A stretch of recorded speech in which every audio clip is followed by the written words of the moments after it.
দুনিয়াটা কিছুই না, চোখ বন্ধ করলে সব শেষ হয়ে যাবে। আজ আমি তুমি বলি আমার বাড়ি, আমার গাড়ি, আমার টাকা, আমার পয়সা সব আমার আমার আমার। আজরাইল যেদিন হাজির হয়ে যাবে দেখবা নিজের জামাটাও কিন্তু আর আমার থাকবে না। আমার জামা, আমার গেঞ্জিগুলো বেলেট দিয়া কেটে কেটে রেখে দিবে তোমার আমার সন্তানেরা। আমার হাতের ঘড়িটা আর একজনের হাতে দিয়া বলবে এটা আমার। আমার মোবাইলটা আর আমার থাকবে না, আর একজনের মালিক হয়ে বলবে এটা আমার মোবাইল। আমাকে 3টা কাফনে পেঁচাইয়া ঘর থেকে বিদায় করে দিবে। অন্ধকার কবরে নিয়ে যাবে। কই ছেলে, কই মেয়ে, কই বাড়ি, কই টাকা, সব আমার থেকে আলাদা হয়ে গেল। 3 কাফনের বাসিন্দা বানায়া জানাজা পড়ায়া কবরের দেশে নিয়ে রাখবে।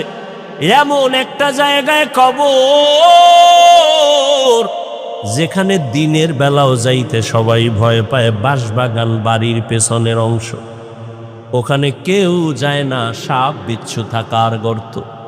কবরে রাখিয়া সবাই চলে যাবে, আর খবর নিবে না।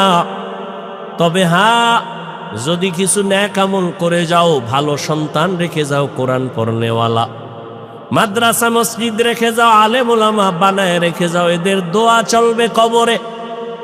তাও যদি না থাকে, কবরে আর কিছুই যাবে না রে বাবা।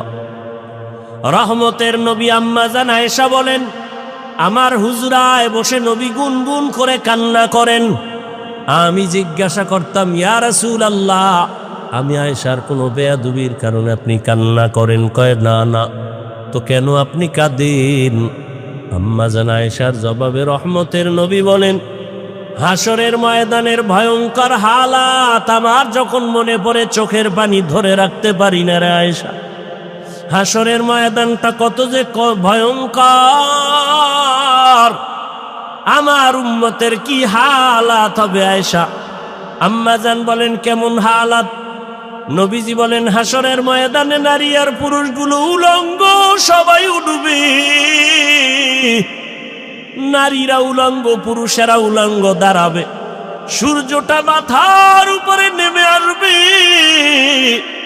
সূর্যের গরমে জমিনটা তামা হয়ে যাবে।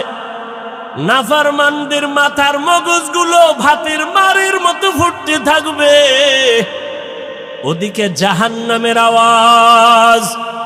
জাহান্নাম চিৎকার দিয়া বলবে, ও দয়ার মালিক, বেনামাজি গুলো কই? নাফরমান গুনাহগার গুলো আমার পেটে দাও।